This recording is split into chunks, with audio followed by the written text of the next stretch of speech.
In the last video, if you've seen my last video, I've spoken about summiting the Mount Everest and what exactly the Mount Everest means for you in your life. But today, let's talk about a mountain that nobody summits. An absolutely powerful mountain. Even the visual of it, when you watch it online, is tremendously powerful. Looks like a pyramid, believed to be the abode of Lord Shiva. Multiple religions definitely believe in the spiritual energy of Mount Kailash. And of course, if you watch many videos, there are people who talk about why the Kailash cannot be summited, why people don't summit the Mount Kailash. People have reported mystical experiences. But to be very honest, none of these experiments or none of these experiences have actually been proven or documented. But there are different talks about it. Different people are talking different things about it. But you know what exactly makes it absolutely spiritual?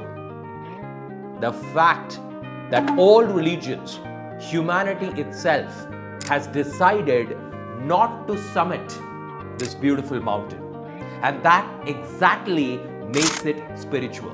Because a lot of times when people summit the Mount Everest, they talk about conquering the Mount Everest. You don't conquer nature at all. And that's the most unspiritual or non-spiritual way of looking at it. We're not bigger than the nature. In fact, we are a part of the nature. And in front of these magnanimous mountains, we are nothing. What makes Kailash is not only the spiritual beliefs and religious beliefs. What makes Kailash spiritual is predominantly the fact that we as humans have decided to be humble and bow down in front of this magnanimous piece of nature which is out there. I always believe, and I always tell this to all my students and followers, a very important thing.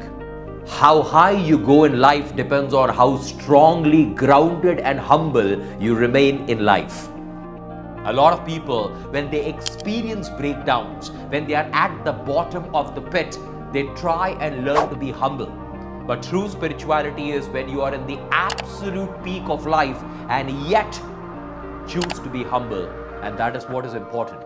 I also believe at times even the concept of God was actually created by wise people so that humans don't believe that they are God themselves. Our ability to bow down in front of the energy, in front of a name, in front of a divine entity, in front of a beautiful mountain like Mount Kailash is what keeps us divinely human. So whether you are a businessman, whether you are an employee, whether you are a homemaker, or whether you are a student, your ability to stay grounded, your ability to bow down in front of the magnanimity of life will not only keep you grounded, but definitely keeps you spiritual in nature. So if you look at certain traditions, certain religious beliefs or rituals, like we do have something called as Saraswati Puja. So what do we do on that particular day? We keep the books from where we gather knowledge and we pray and we bow down. What are we bowing down in front of? We're bowing down in front of knowledge, even those books. I remember in my childhood days, if I would accidentally even stamp on a book or a piece of paper, my mom would ask me to just bow down and apologize. Over a period of time, somewhere that's just treated as piece of shit. But it's important to understand it's not just the religious beliefs, it's the spiritual essence behind that religious belief.